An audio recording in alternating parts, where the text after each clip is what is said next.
अगर आप और आपके हस्बैंड दोनों ही सेम ऑफिस में काम करते हैं, तो क्या आप अपने हस्बैंड के अगेंस्ट पॉश कंप्लेंट कर सकती हैं? अब ऐसा ही एक interesting case Allahabad high court के सामने आया, जहां हस्बैंड और वाइफ दोनों ही सेम ऑफिस में काम करते थे। अब मैरिज में प्रॉब्लम स्टार्ट हुई और वाइफ ने हस्बैंड के ऊपर ये एलिगेशंस लगाए कि हस्बैंड ने ऑफिस में कलीग्स के सामने अक्टूबर 2024 में वाइफ के अगेंस्ट अब्यूजिव और डेरोगेटरी रिमार्क्स किए।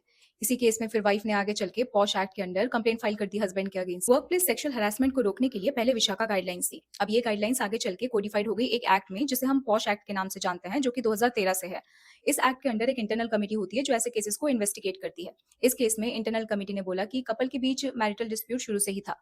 पर कमेटी ने यह भी बोला कि अगर वाइफ सेम ऑफिस में काम करती है, इसका मतलब ये नहीं है कि वाइफ के डिग्निटी के स्टैंडर्ड्स वर्क प्लेस में चेंज हो जाते हैं।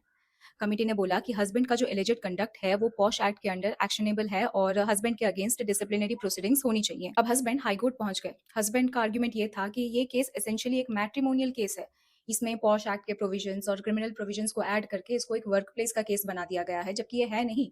अगर केस के मटेरियल फैक्ट्स देखें तो प्राइमा फेसी जो केस है ये पॉश एक्ट के अंडर का केस बनता ही नहीं। अब यहाँ पे बहुत से सवाल खड़े होते हैं, क्योंकि एक तरफ पॉश एक्ट का पर्पस स्लाइटली डिफरेंट है और दूसरी तरफ हस्बैंड अपने वाइफ को वर्क प्लेस में सेक्सुअली हरास कर रहा है, तो क्या वाइफ के लिए लीगल प्रोटेक्शन नहीं होना चाहिए?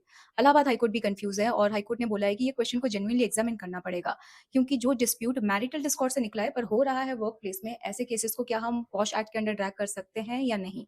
इसीलिए हस्बैंड के अगेंस्ट जो डिसिप्लिनरी प्रोसीडिंग्स हो रही थी उस पे अभी हाईकोर्ट ने स्टे लगा दिया है। आपको क्या लगता है? कोई भी मैरिटल डिस्प्यूट जो वर्क प्लेस में हो रहा हो, क्या उसे हम पॉश एक्ट के अंडर ला सकते हैं? या फिर मैरिटल डिस्प्यूट और पॉश एक्ट के बीच में एक लीगल बाउंड्री होनी चाहिए? और अगर किसी मेल एम्प्लॉयी के साथ ऐसा हो, तो उनके लिए क्या लॉ है? उनको लीगल प्रोटेक्शन कैसे दी जाएगी?